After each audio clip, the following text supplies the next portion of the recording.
1절부터 12절입니다. 요한일서 5장 1절부터 12절 한 절씩 교독하겠습니다. 요한일서 5장 1절에서 12절 1절부터 교독합니다. 예수께서 그리스도이심을 믿는 자마다 하나님께로부터 난 자니 또한 낳으신 이를 사랑하는 자마다 그에게서 난 자를 사랑하느니라.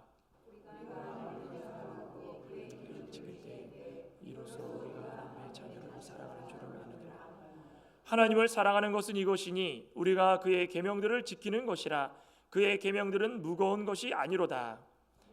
하나님께로부터 난 자마다 세상을 이기느니라. 세상을 이기는 승리는 이것이니 우리의 믿음이니라. 예수께서 하나님의 아들이심을 믿는 자가 아니면 세상을 이기는 자가 누구냐? 이는 물과 피로 임하신 이시니 곧 예수 그리스도시라. 물로만 아니요 물과 피로 임하셨고 증언하는 이는 성령이시니 성령은 진리니라. 증언하는 이가 셋이니 성령과 물과 피라. 또한 이 셋은 합하여 하나이니라. 만일 우리가 사람들의 증언을 받을진대 하나님의 증거는 더욱 크도다. 하나님의 증거는 이것이니 그의 아들에 대하여 증언하신 것이니라. 하나님의 아들을 믿는 자는 자기 안에 증거가 있고 하나님을 거짓말하는 자로 만드는 이는 하나님께서 그 아들에 대하여 증언하신 증거를 믿지 아니하였습니다. 11절 12절은 같이 읽겠습니다. 또 증거는 이것이니 하나님이 우리에게 영생을 주신 것과 이 생명이 그의 아들 안에 있는 그것이니라. 아들이 있는 자에게는 생명이 있고 하나님의 아들이 없는 자에게는 생명이 없느니라. 아멘. 사도 요한은 참 사도 바울도 교리적으로 어떻게 이렇게 정확하게 탁탁 맞는 말씀을 하실까 생각이 들었는데 사도 요한도 만만치 않게 이렇게 교리적으로 훌륭하신 분 같습니다. 지금 저 말씀을 전하고 있는 사도 요한은 뭐 나이가 80대 후반 정도 되지 않았겠습니까? 그러면 노년에 이제 하나님께서 부르실 날이 얼마 남지 않았는데 얼마나 애타게 지금 이 사도 그 요한일서를 기록을 하고 있습니까? 요한복음도 마찬가지고 요한일 2, 3서도 마찬가지고 요한계시록도 마찬가지고 사랑의 사도다라는 말이 무색지 않게 정말 사랑을 강조하면서 그렇게 말씀을 합니다. 오늘 말씀의 제목도 이 사랑과 믿음입니다. 사랑과 믿음. 이 서신의 이 배경을 보면은 이 각종 이단들, 그죠? 특별히 영주주의자들, 또 하나님 말씀을 대적하는 적그리스도라고 표현할 수 있는 자들, 유대주의자들, 율법주의자들, 그들이 하나님 말씀에 맞서 가지고 예수님의 근원이 어디서부터인가, 그 근원의 질문, 근원지가 어디인지를 질문을 계속 던집니다. 예수님께서 근원이 어디신가? 그거를 알지 못하면 그들을 맞서서 싸울 수가 없습니다. 왜 그러냐면은 영지주의자 같은 경우에는 육은 아예 그냥 이거는 타락한 물질이기 때문에 이거에 대해서는 신경도 안 쓰고 영적으로 어떤 지혜를 얻고자 영에 대해서 강조를 하고 본인들도 정통 그리스도인이라고 얘기하기 때문에 예수님 자체가 육신의 몸을 입고 온 건 그건 잘못된 것이다라고 주장을 합니다. 그러니 그들과 싸우려면은 예수님의 근원이 어디서부터인가라는 것을 알아야 되지 않겠습니까? 그러니까 사도 요한은 다른 거 다 모르더라도 그거 하나 정확하게 딱 표현을 했습니다. 예수님의 근원은 어디십니까? 하나님이십니다. 이겁니다. 이거 말고 더 정확한 정답이 있습니까? 하나님은 예수님이 어디서부터 왔는가를 알 수 있는 근원이시고 또 그 하나님은 뭐의 근원이십니까? 사랑의 근원이시다. 그러니까 하나님은 사랑 그 자체이다. 사랑을 받은 하나님의 자녀된 사람들은 그렇기 때문에 하나님의 형상을 따라서 말과 혀로만 사랑하는 것이 아니라 무엇으로 사랑하라고 했습니까? 행함과 진실함으로 사랑하라. 그렇죠? 그러니까 예수님께서 행하신 것이 하나님의 모습, 그 형상 그대로 이 지상에서 그대로 행하셨기 때문에 행함과 진실함으로 사랑할 수 있는 방법이 무엇인가? 예수님 바라보면 된다는 것입니다. 그럼 예수님은 어디부터 왔습니까? 하나님이십니다. 하나님은 누구십니까? 사랑입니다. 그러니까 이것이 하나의 일치가 되면 아무 문제가 없다는 것입니다. 그런데 이게 근원부터가 애매하고 믿지 못하니까 이 이단들과 적그리스도가 공격하면은 흔들리기 시작하는 것입니다. 이런 사랑의 기초 그 자체가 무엇인지 잘 알아보면은 그 진정한 사랑이 우리 가운데 스멀스멀 나타나 가지고 세상 사람들이 볼 때도 진정한 사랑이 이런 것이구나 알 수 있다는 것입니다. 그 사도 요한이 사랑의 사도라고 부른 이유가 바로 그것입니다. 굉장히 이거 강조합니다. 오늘 이 사도 요한은 요한일서의 결론부로 가까워지면서 갑자기 믿음 얘기를 합니다. 그러면 이 사랑을 얘기를 하다가 갑자기 믿음 얘기하는 이유가 무엇일지 좀 생각해 봐야 되지 않겠습니까? 그럼 우리가 쉽게 생각할 때 사랑은 어디서부터 출발한다 생각하면 됩니까? 믿음에서부터 출발한다는 것입니다. 사랑이라는 것은 툭 그냥 하나님께서 우리에게 은사를 주셔가지고 이 사람은 사랑할 수 있는 사람이니까 원 없이 사랑하십시오라고 할 수 있는 것이 아니라는 것입니다. 근본 바탕에 믿음이 깔려 있어야 믿음에서부터 사랑이 시작한다. 예수님께서 보여주신 그 모습들 그걸 기초로 하라는 것입니다. 공생의 기간 동안에 병든 자, 아픈 자, 눈먼 자, 죽은 자 살리시고 고치시고 사랑을 베푸시면서 그들 가운데 함께 동고동락하면서 그렇게 살아갔던 것들, 그것이 뭐에 기초를 한 것인가? 예수님께서 보여주셨던 모든 그 모습의 기초는 사랑의 실천이지만 사랑의 실천이 이루어지려면 우리 가운데 참 믿음이 있어야 된다는 것입니다. 그러니까 믿음과 사랑은 뗄래야 뗄 수 없는 이 불가분의 관계입니다. 사랑만 있는 분 계십니까? 우리 김신혜 집사님 항상 웃으시면서 그냥 봉사 잘하시는데 집사님 봤을 때 집사님은 사랑이 충만하신 분입니다. 그러면 집사님은 사랑만 있으신 분입니까? 믿음이 있기 때문에 그 믿음으로 인하여서 싫은 소리 좋은 소리 다 들어도 거르고 걸러가지고 항상 밝은 모습으로 봉사하려고 애를 쓰는 거고, 우리 진장로님 매번 찬양하는데 찬양 잘하신다 믿음이 바탕이 돼야지 나아가지고 찬양도 할 수 있는 것이고 그런 거 아니겠습니까? 그러니까 뭐든지 간에 믿음이 늘 바탕이 되고 거기서부터 사랑이 나온다. 이게 뗄래야 뗄 수 없는 관계랍니다. 그러니까 아무쪼록 저와 여러분들은 이 믿음에 기초한 사랑을 하시길 소망합니다. 사랑이 흘러넘친다 그러면 믿음이 자체가 풍성한 교회라는 것입니다. 우리 창광교회는 사랑이 풍성한 교회라 가지고 누가 오든지 간에 항상 사랑으로 감싸주려고 그러고 대접하려고 그러고 새로운 분이 오면 사랑으로 가가지고 영접하려고 그러고, 뭐에 기초한 것입니까? 믿음에 기초한 거예요. 믿음이 충만한 교회다. 사랑이 충만한 교회라는 건 다른 말로 믿음이 충만한 교회라는 것입니다. 그러니 오늘 본문을 통해 가지고 사랑과 믿음의 관계에 대해서 사도 요한이 무엇을 말씀하고 있는가 한번 보시기 바랍니다.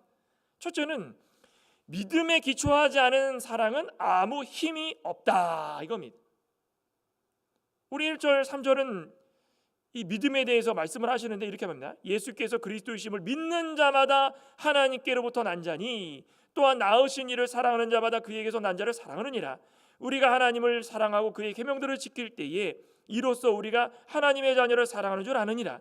하나님을 사랑하는 것은 이것이니 우리가 그의 계명들을 지키는 것이라. 그의 계명들은 무거운 것이 아니로다.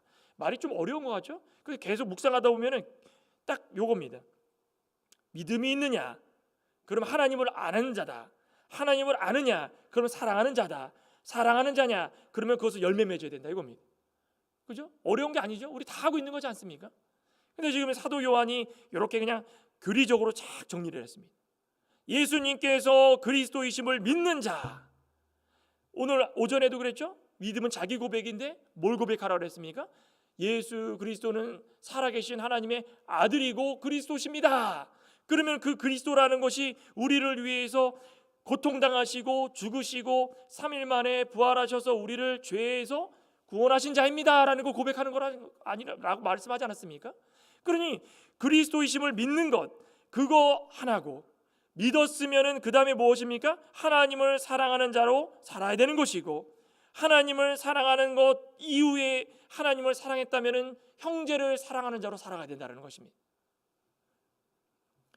하나님께로부터 난 자다. 오늘 5장 1절에 그래요. 하나님께로부터 난 자니, 난자라는 건 무슨 말입니까? 거듭났다라는 것이 거듭났다. 우리 중생했다라는 말로 바꿨을 수 있죠. 영어로는 본어게인이라고 많이 하는데 다시 태어났다. 많이들 들어보셨을 것입니다. 중생이라는 말은 죽었던 영이 살아났다라는 것입니다. 어떻게 살아났습니까? 위에서부터 하나님께서 신령한 은혜를 주시고 역사하심으로 말미암아 우리에게 주어 주신 겁니다. 우리가 지상에 살다가 우리가 만나가지고 우리 스스로 얻는 것이 아니라 위로부터 얻은 것이다. 그죠? 그리고 영어에도 from하고 above가 합쳐져가지고 중생이라는 말 나오지 않습니까? 그러니까 중생했다라는 것은 하나님께로부터 난 자다라는 말입니다. 그러면 중생의 뜻이 무엇이겠어요? 중생의 뜻. 우리 사도 요한이 요한복음 서신을 통해 가지고 잘 정리를 해놨죠. 17장 3절에 중생했다, 영생했다 뜻이 무엇입니까? 유일하신 참 하나님과 그가 보내신 예수 그리스도를 아는 것이다. 여기도 똑같지 않습니까? 계속적으로 반복하는 것입니다. 사람이 중생한 여부를 알 수 있는 것 두 가지다. 첫째는 무엇입니까? 유일하신 참 하나님을 믿는 것이다. 저와 여러분들은 하나님께서 천상천하의 유일하신 참 하나님이시고 모든 만물을 지으시고 사람을 만드시고 우리를 다스리고 정복하도록 허락하여 주시고 죄에서 구원해 주시는 만능의 하나님을 믿습니까? 그거 영생을 얻은 겁니다. 이게 영생을 얻어야 되는 것입니다. 제가 전에 부교육자로 일할 때 나이가 드신 남자 집사님이었을 겁니다.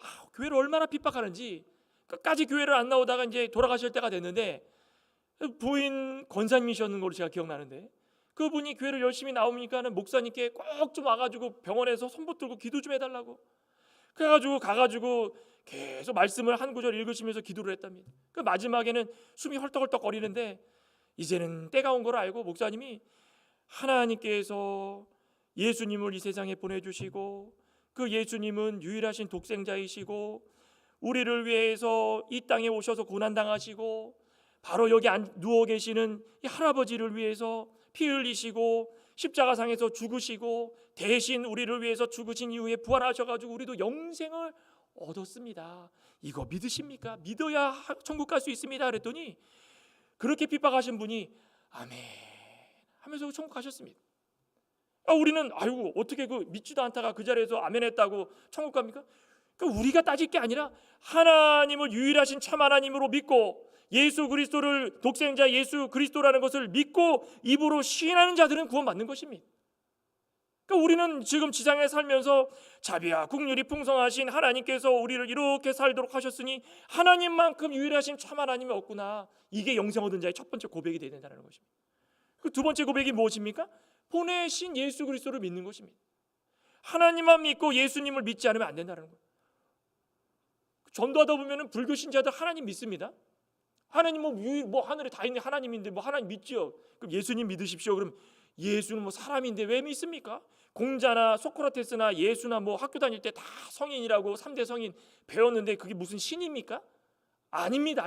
난 못 믿겠습니다. 하나님은 다 그냥 하늘에 있는 신이구나라고 믿지만 유일하신 하나님을 믿고 그가 보내신 예수 그리스도를 믿는 것은 우리 기독교인이 유일한 것입니다. 믿어야 영생을 얻었다는 거 믿어야. 우리 안다라는 게 무슨 말이야? 안다.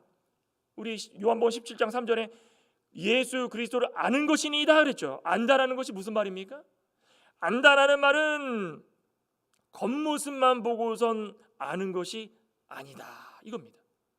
사람을 딱 겉모습을 봤을 때 우리 권목사님이시구나, 우리 권사모님이시구나, 우리 전윤기 집사님 알지 않습니까?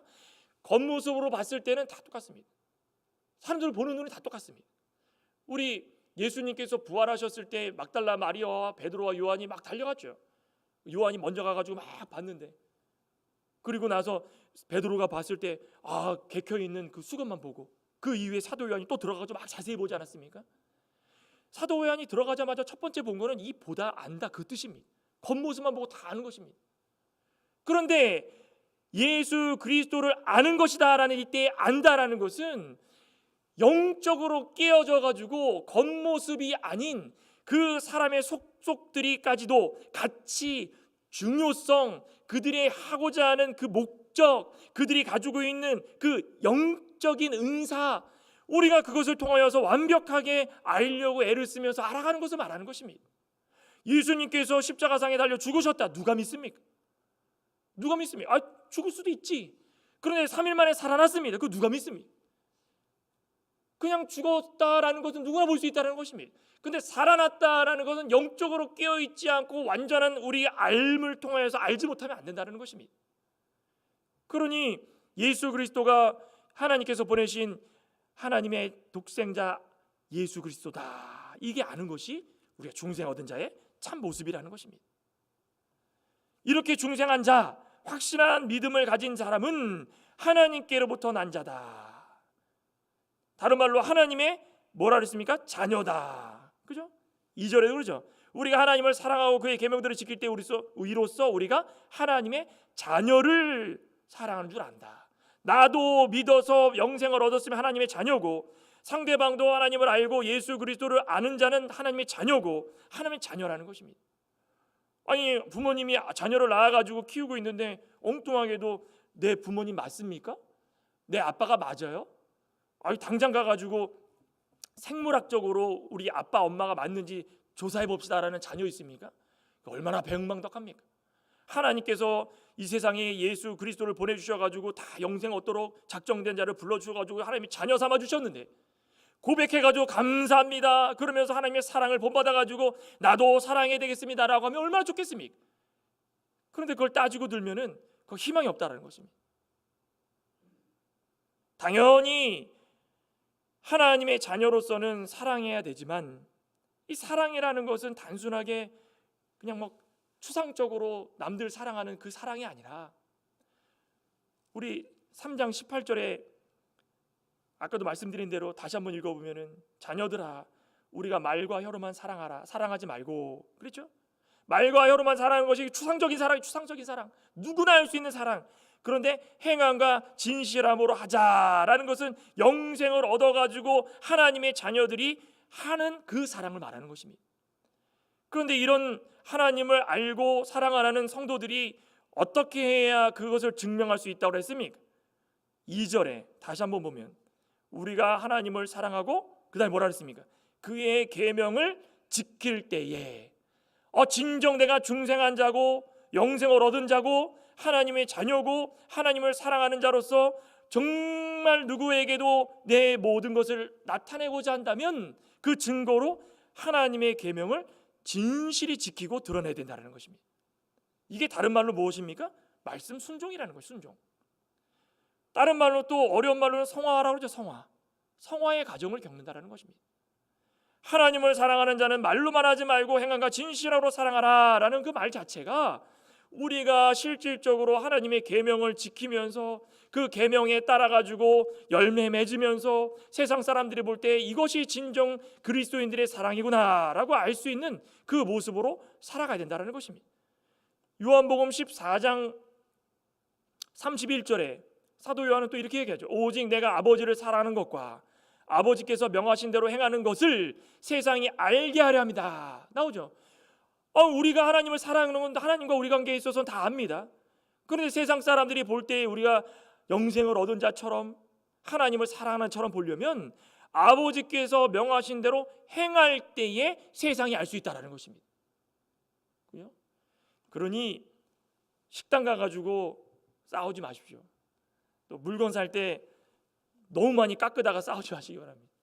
어떤 분은 그러더라고요. 어떤 한국에 있을 때 어떤 권사님은 식당만 가면은 그냥 막 큰 소리 치고, 서비스 안 좋으면 또 큰 소리 치고, 또 시장에 가가지고 물건 살 때 안 깎아준다고 큰 소리 치고, 그거 간단한 것부터 시작해가지고 흠잡기 시작하면은 이 그리스도인들 전체가 다 욕먹는 겁니다. 그죠? 또 우리 요한복음 15장 10절에도 그러잖아요. 내가 아버지의 계명을 지켜 그의 사랑 안에 거하는 것 같이 너희도 그 계명을 지키면 사랑 안에 거하리라. 그죠? 말씀을 순종하고 지켜 행하면 아버지의 사랑 안에 거할 수 있다는 것입니다. 저와 여러분들은 그 사랑 안에 거하고 계십니까?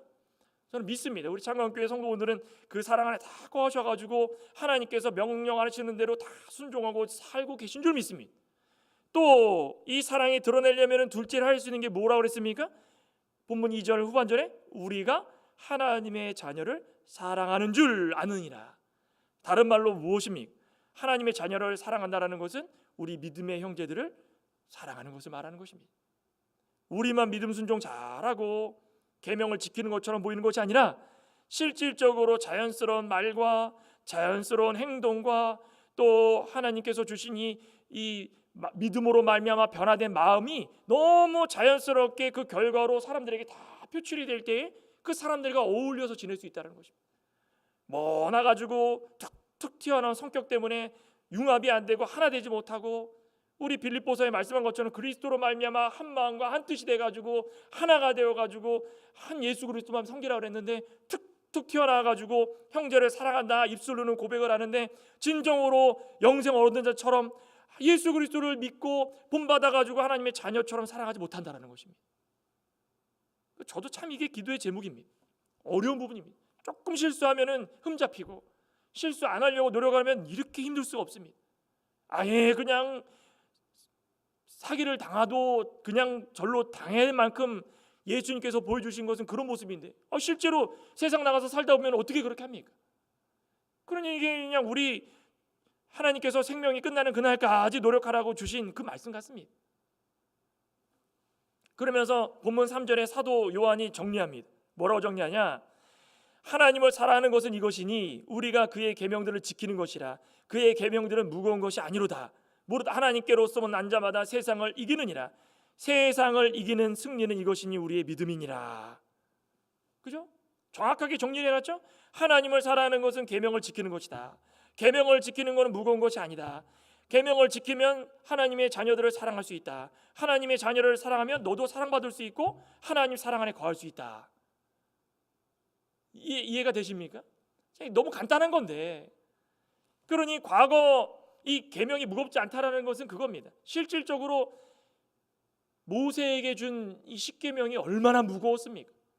두 돌판이 무겁다는 것이 아니라 지키지 않으면 즉시로 하나님의 심판이 있었기 때문에 막 불도 내려오고 막 불뱀도 나오고 천사를 보내가지고 막 고통 속에 살도록 하고, 광야에서만 그랬습니까? 가나안 땅 들어가서도 그렇고 계명 지키지 않으면 즉시 심판했기 때문에 너무 무거웠습니다. 그런데 예수님께서 이 세상에 오셔가지고 그렇게 무겁고 힘든 계명들을 다 짊어지시고 십자가상에서 다 해결해 주셔가지고 딱 두 가지, 간단하게 두 가지, 무엇입니까? 하나님 사랑과 이웃 사랑을 알려주셨다는 것입니다. 넓게는 십계명입니다. 십계명. 그 십계명을 정리하면 하나님 사랑과 이웃 사랑입니다. 이렇게 간단한 걸 주셨기 때문에 이게 무겁지 않다라는 것입니다. 이렇게 계명을 지켜나가는 것이 우리에게는 너무 가벼운 일이다. 가벼운 일이다. 우리 마태복음 11장 한번 볼까요? 마태복음 11장. 마태복음 11장 29절. 참새 두 마리가 한 아사리온에 팔리지 않느냐. 그러나 너희 하나님께서 허락하지 아니하시면 그 하나도 땅에 떨어지지 아니하리라. 너희에게는 머리털까지 다 세신 바 되었나니 두려워 말라. 너희는 많은 참새보다 귀하도다. 제가 이 말씀 왜 읽은지 아십니까?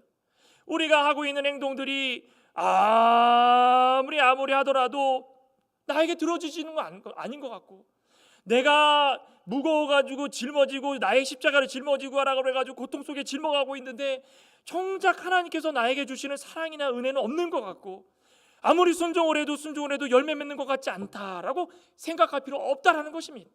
하나님께서는 무엇입니까? 이 머리털 하나 다 세시고 계십니다.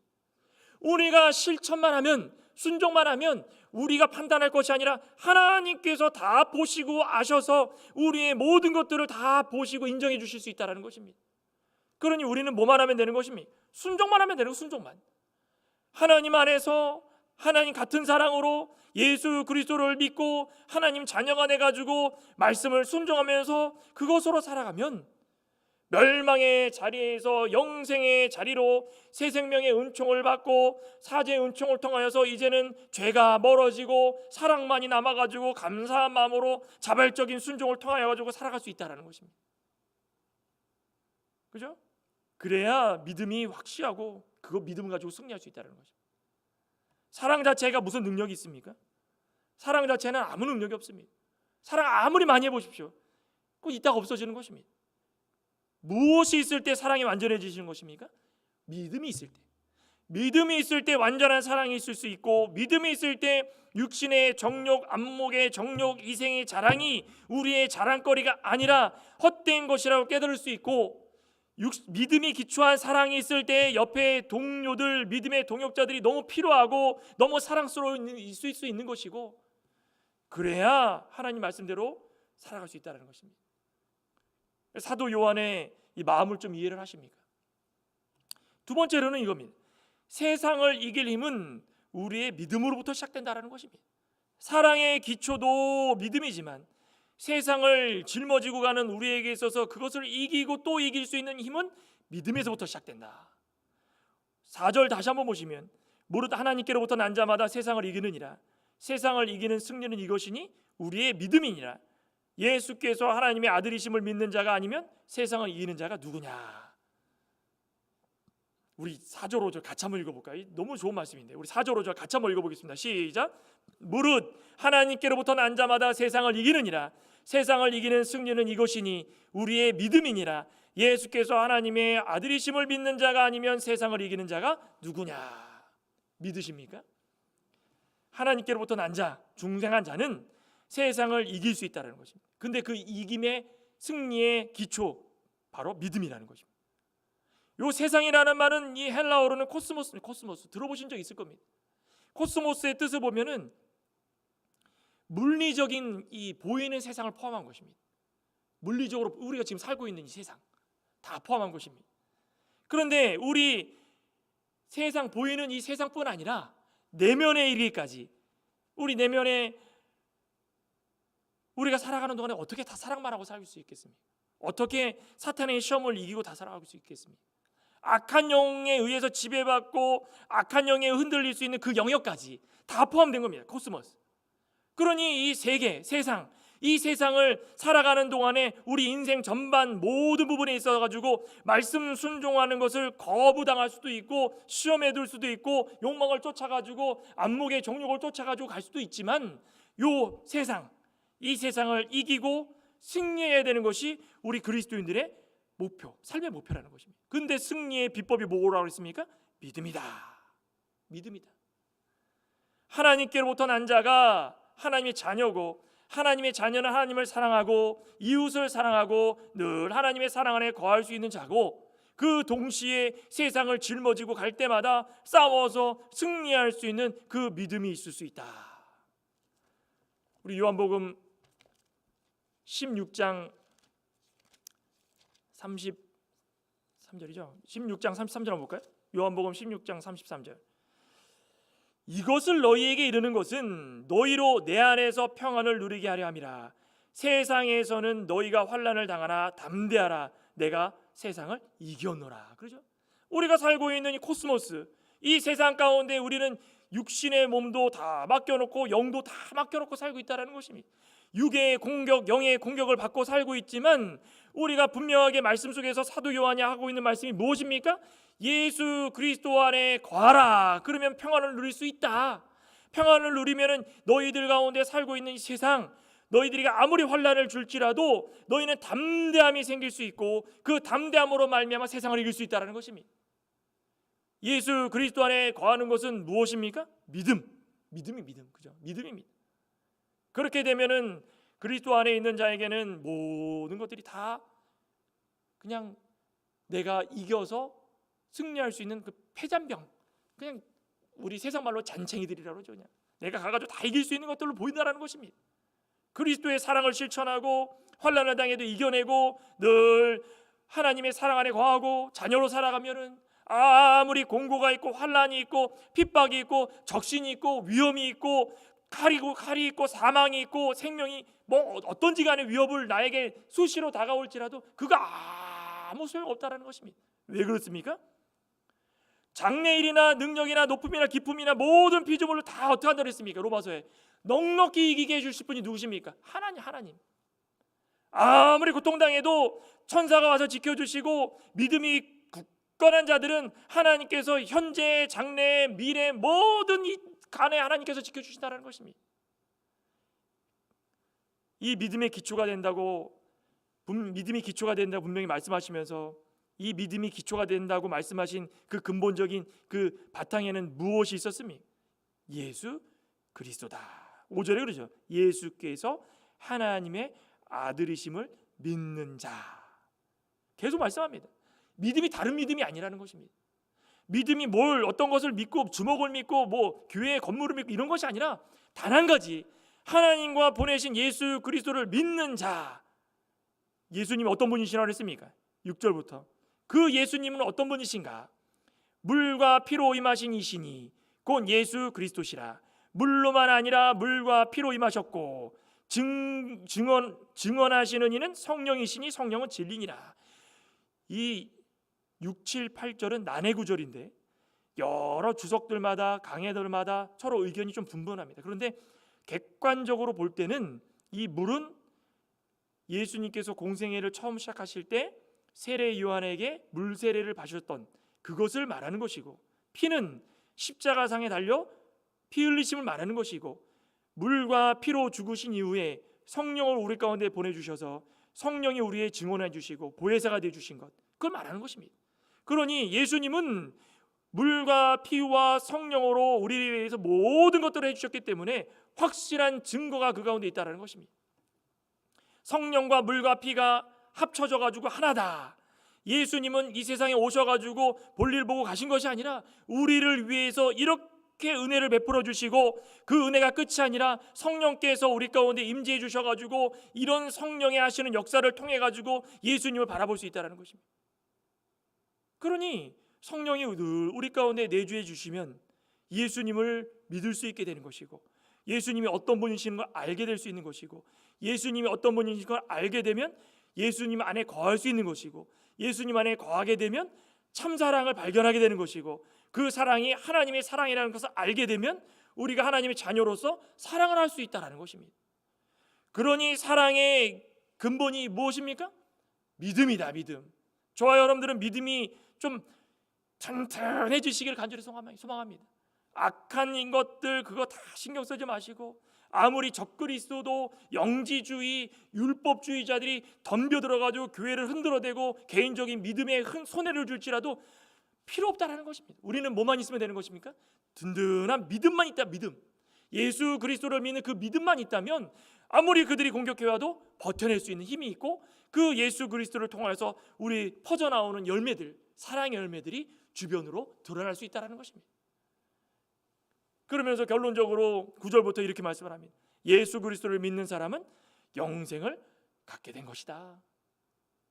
9절에 한번 볼까요? 만일 우리가 사람들의 증언을 받을진대 하나님의 증거는 더욱 크도다. 하나님의 증거는 이것이니 그의 아들에 대하여 증언하신 것이니, 하나님의 아들을 믿는 자는 자기 안에 증거가 있고 하나님을 믿지 아니하는 자는 하나님을 거짓말하는 자로 만드나니, 이는 하나님께서 그 아들에 대하여 증언하신 증거를 믿지 아니하였음이라. 그 증거는 이것이니 하나님이 우리에게 영생을 주신 것과 이 생명이 그의 아들 안에 있는 그것이니라. 아들이 있는 자에게는 생명이 있고 하나님의 아들이 없는 자에게는 생명이 없느니라. 믿으십니까? 사람의 증거도 두세 사람의 증인이 있으면은 맞습니다라고 법적으로 판결을 낼 때가 있습니다. 그죠? 그런데 물과 피와 성령으로 확실한 증거가 있고, 특별히도 성령 하나님께서 우리의 증거자가 되어 주시고, 또 그것이 끝으로 끝난 것이 아니라 하나님의 아들을 믿는 자는 하나님이 예수 그리스도 안에 있다라고 증거해 주셨는데, 그걸 믿지 않으면은 그거는 무슨 자라고 그랬습니까? 10절에 하나님을 거짓말하는 자로 만든다라는 것입니다. 우리가 성경 말씀을 듣고 살아가고 있는데 성경 말씀도 들으면서 믿어야 되지 않겠습니까? 성경 말씀도 믿지 않고, 이거는 신신학자들 많이 그러죠. 예수님이 물 위를 걸어서 베드로가 제자들인데 걸어가시면은 그거는 물 위로 걸어간 게 아니라 해변가를 거니시는데 마침 햇빛이 쫙 비쳐가지고 밤에 너무 밝은 나머지 그 물 위를 걸어가시는 것처럼 찰랑찰랑한 모습이 겹쳐가지고 예수님이 걸은 것처럼 한 것이다. 오병이어도 어떻게 보리떡 5개하고 물고기 2마리가 그거 어떻게 5,000명을 먹이고 12바가지 남길 수 있느냐? 그거 아니다. 그거는 이야기를 했더니 사람들이 어린아이가 도시락 갖고 왔는데 가만히 있을 수 있느냐? 자기가 갖고 왔던 거 주섬주섬 다 꺼내가지고 서로 사이좋게 다 나눠 먹고 나머지 12바구니가 남은 것이다. 그럴듯하죠? 하나님의 말씀을 믿지 않는 그런 자들이 기독교인들이라고 그렇게 떠벌리고 다니면은 그 사람은 다 누굽니까? 하나님을 거짓말하는 자로 만든다는 것입니다. 하나님께서 우리에게 영생함을 주시고 믿음을 주시고 성령을 보내주셔가지고 증언으로 삼아주셨는데 그들이 믿는다면서 그것조차도 믿지 않고 하나님의 아들 예수 그리스도를 믿지 않고 자신들은 기독교인이라고 이야기하면 하나님은 거짓말하는 자로 만든다는 것입니다. 저희는 하나님을 거짓말하는 자로 만들고 싶으십니까? 아닙니다. 우리는 분명합니다. 하나님의 아들을 믿는 자는 그 안에 증거가 있습니다. 성령 하나님께서 우리와 함께 해주시고, 또 증거는 이것이라고 하지 않습니까? 우리가 하나님을 믿으면 영생을 주셨기 때문에, 영생을 주셨으면 두 가지, 뭘 믿으라고 했습니까? 하나님과 하나님께서 보내신 예수 그리스도, 그 두 가지를 믿는 것입니다. 요한복음 17장 3절 그거 믿는 것입니다.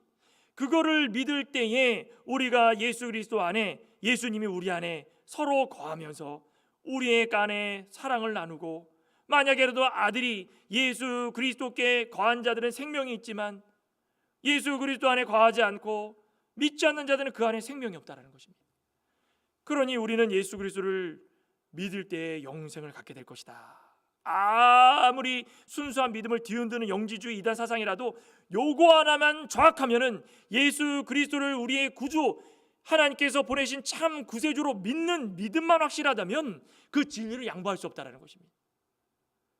요즘도 마찬가지입니다. 아무리 이단이 강하게 성경 공부를 해가지고 들이밀어도 그 이단에 불과합니다. 그런데 왜 넘어갈까요? 믿지 않기 때문에, 믿지 않기 때문에, 영생 얻은 걸 믿지 않기 때문에, 예수님을 믿지 않기 때문에. 아무리 도덕적으로 높은 수준에 있어서도 잘못된 교리를 전하면 그거 잘못된 건데, 사랑을 왜곡하고 말씀을 왜곡하고 진리가 떠난 상태에서 그들을 바라볼 때에 말씀이 잘못된 것 같고 그들이 진짜인 줄 알고 넘어갈 때가 많다라는 것입니다. 진정한 사랑은 어디부터 나옵니까? 믿음에서 나오는 거예요. 믿음은 무엇이라고 했습니까? 하나님을 믿고 하나님께서 보내신 예수 그리스도를 믿는 것인데, 그 예수 그리스도는 우리를 위해서 뭐 했습니까? 물과 피, 성령으로 증언을 해주셨다는 것입니다. 예수님께서 이 세상에 오신 이유와 목적, 그거를 믿는 것입니다. 아무쪼록 우리 사도 요한 사도가 이 결말 부분에서 우리에게 말씀하시는 내용들을 다시 한번 기억하시면서 믿음에 기초한 사랑을 잘 쌓아 나가시고, 정말 이 마지막 때에 믿음이 무너지지 않도록 기도하시면서 애쓸 수 있는 저와 여러분 되시기를 간절히 소망합니다. 기도하시겠습니다. 하나님 감사합니다. 아무리 사랑 외쳐도 우리 그리스도인들에게 믿음에 기초하지 않은 사랑은 이 세상의 사랑과 똑같다고 말씀하셨는데, 말과 혀로만 하는 그런 사랑이 아니라 행함과 진실함으로 사랑하려면 먼저는 이 믿음이 바로 서야 되고, 그 믿음이 무엇인지를 우리는 분명히 깨달아서 우리 스스로가 믿음에서 벗어나지 않도록 해야 된다고 말씀하셨습니다. 하나님을 유일하신 참 하나님으로 믿고 예수 그리스도를 하나님께서 보내신 독생 성자 그리스도라는 것을 믿어서 그분을 통하여서 우리의 죄가 씻겨나가고 영생을 얻었다라는 것을 반드시 믿고 우리의 입술로 고백할 수 있는 우리의 심령이 될 수 있도록 역사하여 주시옵소서. 그로 말미암아 나오는 그 참사랑, 그 사랑으로 모두가 다 하나님께서 원하시는 사랑 가운데 서로 나눌 수 있는 귀한 모습으로 살아갈 수 있도록 역사하여 주시옵소서. 예수님의 이름으로 기도드리옵나이다. 아멘. 찬송.